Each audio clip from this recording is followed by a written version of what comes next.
arguably the most dominant and hardest hitting middleweight in history. 2015, Gennady Golovkin starts sharpshooting David Lemieux with the jab like he's Davy Crockett. Triple G then lands a bomb that shakes the ground under Lemieux like an earthquake hit the arena. Golovkin persists, using his height advantage to keep David at the end of his whip like he's Indiana Jones, using his reach and pristine footwork to snap Lemieux's cabbage back, all the while maintaining a calculated distance safer than a hazmat suit. Triple G then drops a Chernobyl-level nuclear bomb to the midsection, before snipering his shotgun jab again and then retreating back to the dugout. The Canadian native slams on the gas, but is manidored like he's on the streets of Spain. After avoiding David's charges, the Kazakhstan native decides to go back downstairs and invest in the breadbasket like he's a Stella D'Oro stockholder. The gritty French-Canadian keeps precisely testing Golovkin's marble chin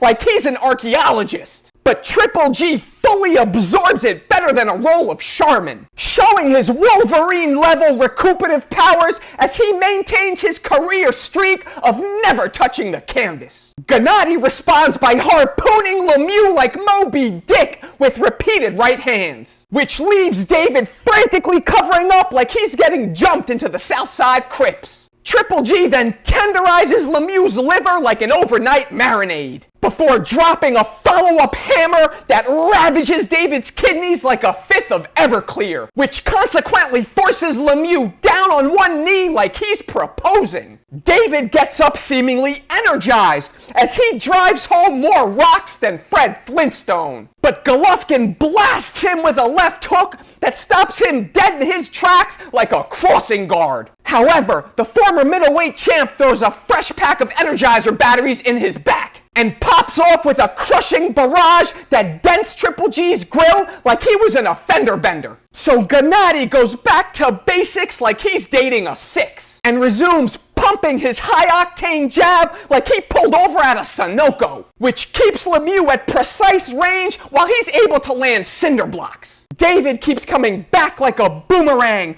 but Golovkin patiently continues blasting him with that golden scepter, rapidly popping his melon like he's using a tennis ball machine. These jabs set up 2 more cinder blocks down south, which fire up Lemieux's ribs like a backyard barbecue, leaving him shook like Mobb Deep and forcing the ref to stop the fight.